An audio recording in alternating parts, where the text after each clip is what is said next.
Our movie starts and we see a plastic surgeon treating something strange. The first time he's faced it in his entire professional career. Because as you can see in front of us, she suffers from extreme obesity. The surgeon reassures her when she tells him she's afraid of injections, and to anesthetize her, they use more than 100 injections. At that time, she confirms to him that the ones who got her to this state are the closest people to her.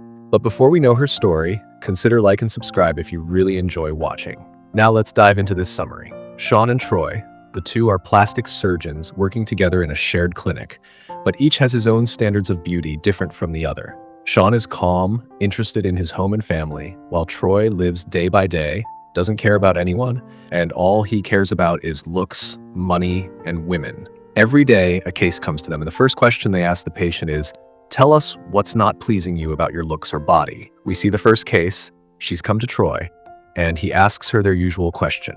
So she snaps at him and says, "Practically everything doesn't please me." Suddenly, Grace interrupts their talk and introduces herself as the new psychologist.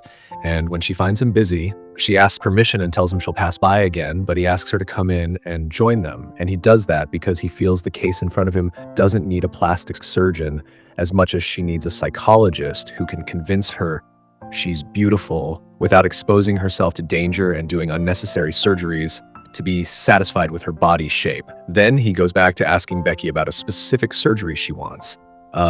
So she tells him she wants liposuction all over her body, and she wants to shrink her nostrils a bit. Not to mention she has stretch marks bothering her and needs surgery to get rid of them. While she's talking, he writes and notes down all the details she said and the number of surgeries she needs. She tells him she traveled a long distance to come to him. Plus, she saved a lot of money to do the surgery and get rid of the obesity, so her shape is nice. Because next month is her graduation party, and she wants to appear in front of her colleagues distinctively after they used to mock and bully her all the time. She explains to him she went through a hard time because of her weight and her colleagues' mockery, until she decided to do surgery to get rid of the bullying and people's looks at her. At that moment, he assures her she'll be the prettiest one at the party and accepts to take her case. And she gets very happy and thanks him.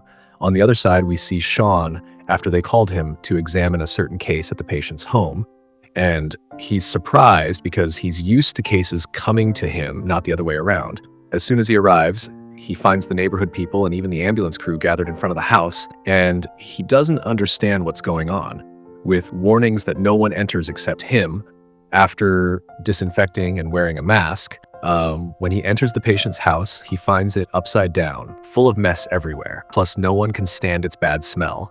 Suddenly, his eye falls on the patient and finds her suffering from extreme obesity, weight 500 pounds, maybe more. And he understands she hasn't moved from the couch for years, to the point she became part of it and her skin stuck to it. Then he asks the head doctor why they didn't take her to the hospital. So he explains they couldn't, and every time they tried to move her, she would hurt and scream. So they called him, then they introduce each other, and she introduces herself as Mama. So Sean approaches her and says, "Tell me now, how's your health today?" She tells him, "I'm fine, but my husband got scared and hurried when he found me breathing heavily. He called the ambulance and they assured him she's okay now and doesn't need medical help." When she notices the construction workers staring at her, she gets upset and asks Sean not to let them look at her like that. So he orders them to go out and leave them alone.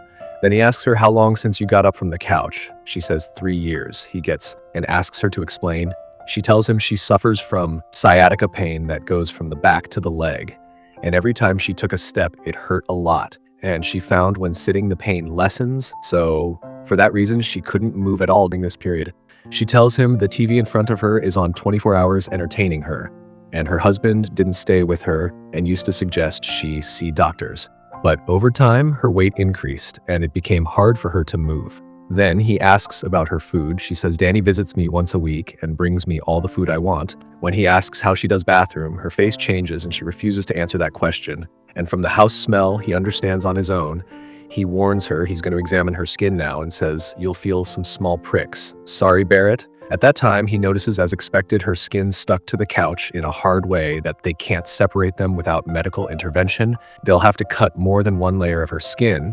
After examining her, he tries not to show it and excuses himself and goes to talk to the head doctor and tells them they must act and send her to the hospital as soon as possible. He says she's been doing bathroom in place for 3 years. and bacteria spread everywhere to the point her skin tissues got damaged and stuck to the couch and needs urgent surgical intervention. He replies coldly, "It's been 3 years. She hasn't moved an inch anyway."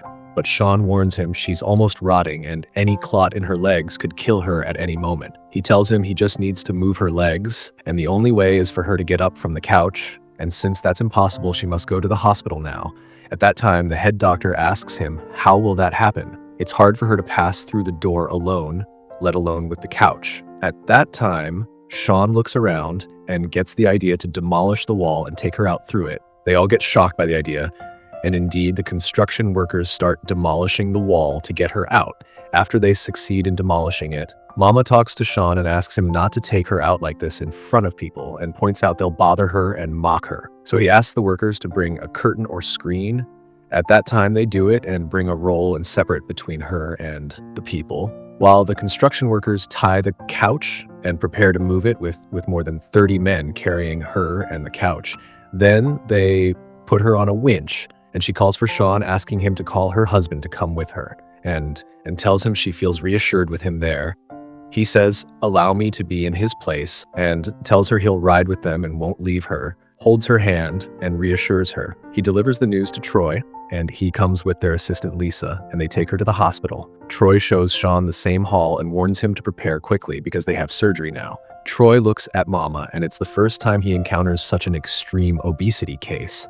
Sean comes to her after wearing surgery clothes and reassures her he'll give her local anesthesia and she won't feel anything. We learn they'll do the surgery while she's awake because in her condition she can't lose consciousness. When Sean promises her she'll get up safely and be better than before, she tells him she's confident in him and explains she doesn't like injections. We see in front of us more than 100 injections lined up, and Troy goes and prepares too, wears his surgery clothes and joins him, injecting her legs one after another with about 20 left. At that moment, Lisa takes them aside and tells them she won't tolerate more injections and might have a sudden heart attack, and points out even the amount they gave her is a big risk on her life. So Sean agrees with them. They'll do the surgery in stages and less working area by area.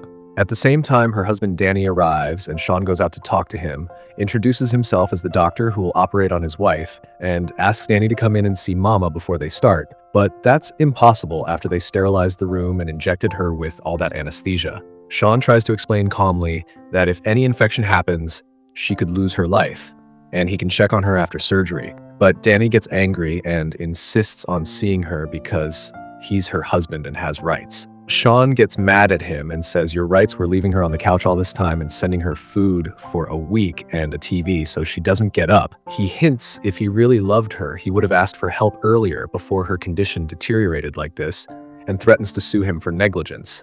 But Danny insists he loves her and wanted her to lose weight and tried to help her a lot. They prepare her for surgery after the anesthesia kicks in. Sean and Troy get ready, each holding his scalpel and work on one leg, trying to remove the spoiled skin layers and find she has 4th-degree inflammation reaching the bone. Mama gets scared and asks if you're going to cut my leg. Troy is frank with her and says if we can't treat it, unfortunately, that's what'll happen. She asks sadly if they cut both legs. How will I get up from the couch? At that time, Sean distracts her and tells her her husband is waiting outside and offers to call him to hold her hand and reassure her. But she refuses and says she doesn't want him to see her like this. Then Troy takes off his medical gown and extends his hand for her to hold and leaves Sean to finish the surgery alone. He admires her manicure, so she tells him it's the only thing she could do, and says her daughter always told her she's very good at it. They get surprised she has a daughter and ask about her. She says she used to visit weekly, but it's been a year she hasn't. And last time she said she can't stand seeing her like this. She explains she always loved cleanliness, but day after day she felt her legs weakening and couldn't move anymore. At that time, Lisa comes in and they sent her a skin sample to the lab to examine. And when they ask how far the inflammation reached, she stays silent without answering in front of them. So they understand and try to keep straight faces in front of Mama, so she doesn't get affected. They all go aside to talk, and Sean warns her she lost a lot of blood and her pressure is low and won't tolerate working on the other leg. While Troy says separating her from the couch will take days and weeks, and they need a solution. At that moment, Mama looks around and sees blood towels everywhere and feels this is it. She can't continue the surgery. Suddenly, they hear the heart monitor beeping, and find she had a sudden heart attack. They rush to resuscitate her, but Lisa turns off the device and tells them she signed a DNR before entering surgery. Her indicators drop, and Mama bids farewell to life, and they all grieve that she became a victim of extreme obesity. They cover her funeral expenses. Her daughter comes and attends the funeral and says, "I know you'll judge me and say, this daughter who left her mother like this and didn't check on her." But she explains, Mama asked her to stop visiting and not see her in this state. Danny comes and thanks them for everything they did for his wife, and that they bought a plot and a large metal coffin to bury her, and tells them he was carrying the burden of all these expenses the moment he heard the news. After he leaves, Troy tells Sean this case helped him return to work enthusiastically and see the rest of his cases after taking 2 days off, and says, "Come on, we have a lot of work at the clinic." Next day, Troy has a case like Michael Jackson, who had several face surgeries to look like his favorite singer. And he's also a star with fans and earns a lot from his fame built on being a lookalike. He comes to Troy for his 3rd nostril surgery to fix the crookedness, after many people recommended him as the best plastic surgeon in the country, who can solve his problem easily. At that time, Troy listens and writes, diagnosing him in his report as a patient living in delusions, and says, "I'll be frank with you, doctor. My advice is stop doing unnecessary cosmetic surgeries." He asks what's more important, looking like your favorite star or breathing, and stylishly hints he's refusing his case and asks his assistant to escort him to the door. We go to Sean and see him sitting with his family solving a new problem for his son Matty after he got reckless and hurt himself by accident, and promises to oversee his surgery himself and fix everything. But his family drama doesn't end there, and a police officer comes knocking and tells him he needs to talk to his wife Julia and ask her some questions. The officer enters and tells her she had an accident with her car, causing an animal's death, and informs her it's just a misdemeanor, needing $5,000 fine. Sean still defends her and explains his wife can't even hurt a bug, but she stops him and confesses she did it. Next day, he meets Troy and complains his son tried to cut off a member and his wife killed an animal, and says, "I'm living in a mental hospital, not a home." He finds Troy unresponsive, and when he asks what's wrong with him, he scolds him for going to psychology without his permission and bringing a replacement without telling him. Sean tries to convince him, but Troy says, "You got rid of him because you felt he was stealing the spotlight from you, and you're jealous." But he replies, "No, I got rid of him because 75% of our cases are women, and I think it'll be comfortable for them to talk to a woman like them, not a man." He explains he's doing what's best to stay number 1 in the market instead of patients getting bored and going to other hospitals. Sean replies he'll believe him this time, but says, "Be honest with yourself. Sean, you're competing because you like her and your eye is on her." Then they enter surgeries together and prepare for Maddie's surgery. Troy refuses to let Sean do his son's surgery alone and joins to help and reassures the father it's easy and simple and they've done it many times, and promises he'll be fine. After the nursing team makes him count from 1 to lose consciousness, Troy notices Sean's hand shaking and tense, so he says, "I'll do the surgery instead, and you do my patient's tummy tuck." Sean agrees and they switch. Sean goes to do German's tummy tuck, opens her stomach, removes excess fat and skin, staples it, and finishes. At the end of the day, Grace comes to Troy with Becky's analysis results and tells him she takes psychiatric meds and says, "I see no need for a dangerous surgery like this for someone with depression where meds aren't working with her." She explains her problem is psychological and ethically they must refuse her. But Troy doesn't care about her words. At that moment, Sean comes and takes her side, agreeing to refuse her case. So Troy gets mad and takes him aside to talk alone, saying it doesn't mean because you like her, you agree with everything and take her side against me and my patient. Sean replies, "We hired a psychologist to take his advice in cases like this," and explains his patient takes psychiatric meds with lithium in her body, meaning complications can easily happen in surgery, risking her life, and they're better off without that. He hints she might be in a manic episode and not aware. Troy replies it might change her life and make her lose weight better than 1,000,000 meds. But Sean objects, saying not every patient knocking on our door we accept. Troy gets angry, saying, "You mean I have no ethics and exploit patient situations?" Sean confirms, yes, that's what he means, and all you care about is money. Troy replies that's not true, and he's still refusing the Michael Jackson lookalike case, but Sean ignores and keeps talking about surgery risks. Troy says, "If we talk risks, we won't finish, because no surgery here is 100% guaranteed, Sean tries to calm him, saying they can't do a risky surgery now. And end of discussion, we won't accept this case, and gives him choice. Either he calls and informs her, or he does. At that time, we see Becky exercising at the gym to lose some weight before surgery, and gets a call from Troy apologizing they can't do her surgery next week, but she replies they can't delay it long because the party is next month and needs time for surgery effects to fade. Troy shocks her, saying he's calling to cancel it completely. She says, "I know my weight is big, and the nurse told me I need to lose 10 kilos before, and promises she'll do everything she can." He explains they're not canceling for that reason. They can't do it ethically because they suspect she's going through a hard psychological state, and every hospital has standards and recommends another doctor. Becky gets mad, saying, "I have no time for new consultation and tests, and if you want more money, just say." Troy tries to explain calmly it's not about money, but she gets angry and hangs up. Next day at night, Troy goes to the garage and finds his car wrecked. And morning, he takes it to the mechanic, who hints someone was really mad at him, and Troy is sure it's Becky for refusing her case. Then Sean calls and reminds him they have surgery soon. Troy explains he has a small problem with his car. Sean asks why he scheduled German's neck lift when they just did her surgery. Troy gets surprised, saying that didn't happen. "I didn't schedule any surgery for her," and learns he did the same surgery a year ago, so something's wrong. Troy calls her, and as soon as she answers, she reassures him the wounds are healing and says, "Nice of you to call and check personally." After she finishes, he asks who put her name on his surgery schedule. She's frank and says she bribed the nurses to put it. He explains he's not agreeing to do this surgery, but she ignores his refusal and says she has a charity party next month with important people and must appear at her best. He gets mad, saying, "Don't act without consulting me again." She says she doesn't like this tone and wishes he'd think before speaking like that, and confirms she'll arrive on time for surgery. He tells her they can't do it since less than a month since her last surgery, and it's against professional ethics. At that moment, she mocks him, saying, "You'll do them on me, or what? Since when do you have ethics? We understand their relationship isn't just doctor-patient, and more than that." Finally, Troy ends the talk, saying, "See another doctor, because from now on, no more surgeries for her." Next day, she comes with her lawyer, accusing him of leaving a needle in her stomach. Discovered by security passing the alarm, they show him the x-ray and say they went to her personal doctor, who acted immediately and removed it. Sean apologizes to her, then she tells him Troy should apologize. Troy talks to her, asking what compensation she wants. She demands $10 million.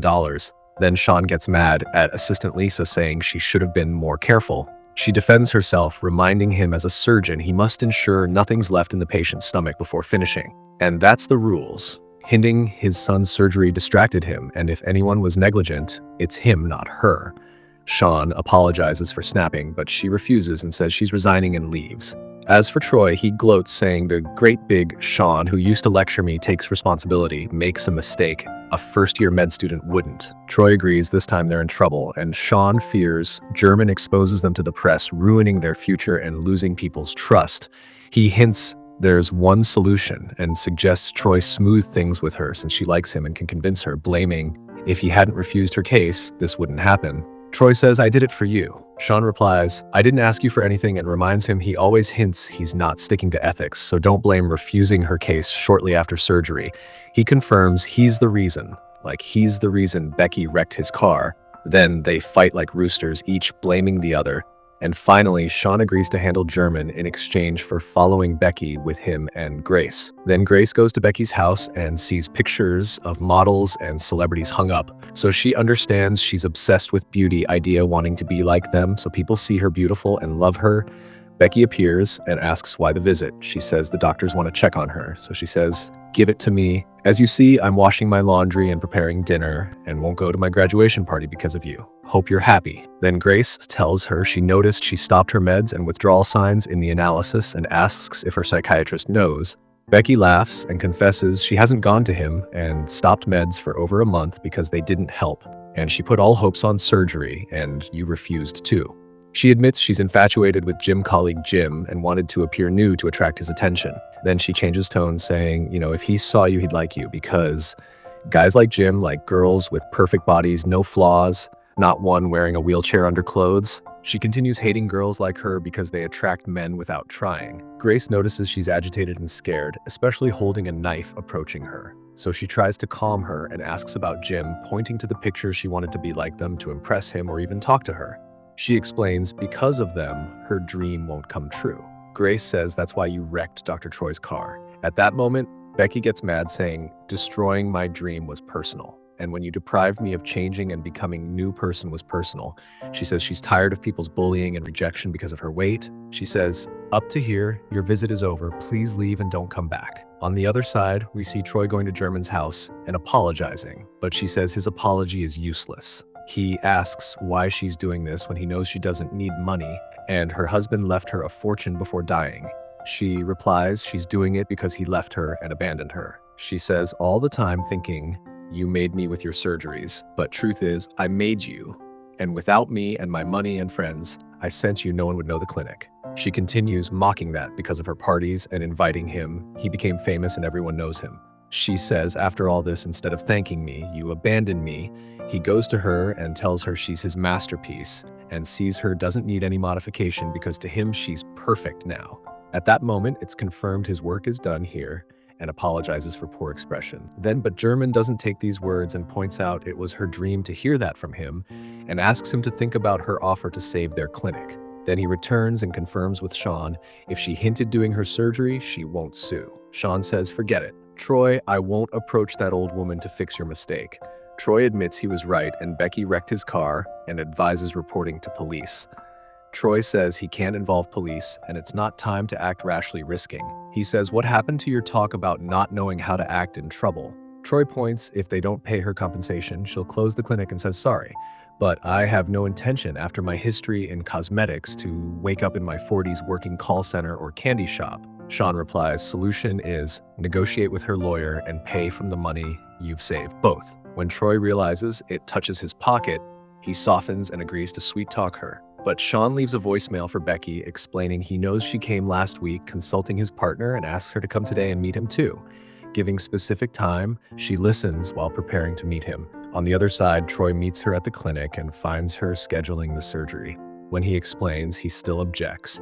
She says, you'll do it, and not only that, from now on, I'll do whatever surgery I want and won't pay $1, meaning my surgeries with you are free forever. After she leaves, Sean congratulates on the good news. Because of your mistake, we got a patient. We won't smell her money our whole life. Overall, Sean tells him his wife and Becky came and he'll meet her alone. He meets her, and without prelude, she says she's ready for surgery tomorrow and brought concealer to hide any bruises. But during talk, Sean notices her hand shaking and understands it's from stopping psychiatric meds. He shocks her, saying he didn't ask her to come to set surgery date, but to really help her. She says, you can help by changing my looks and body. He explains she can't stop meds on her own, and this way she risks hard-to-control episodes and recommends psychiatrist he knows to treat her. She doesn't buy it and insists she's not crazy, but he says it costs nothing and ready to take her himself. She tries to stay calm and opens her bag, taking out a pen, asking for his number. Sean gets happy his words worked. End of day, he returns home, checks on son's health. Marty thanks him, and Doc Troy saying my luck is good, falling into best cosmetic surgeon's hands. Sean gets happy. On the other side, Becky sits in front of wall full of beauty queens and models pictures, feeling inferior because of extra weight. In acute depression, she puts gun in mouth and ends her life after failing to be like them. Truth is, what got her here isn't their refusal, but people who bullied her, planting inside her looks are everything. We understand bullying and obesity have many victims and their danger bigger than surgery itself, and the story ends here.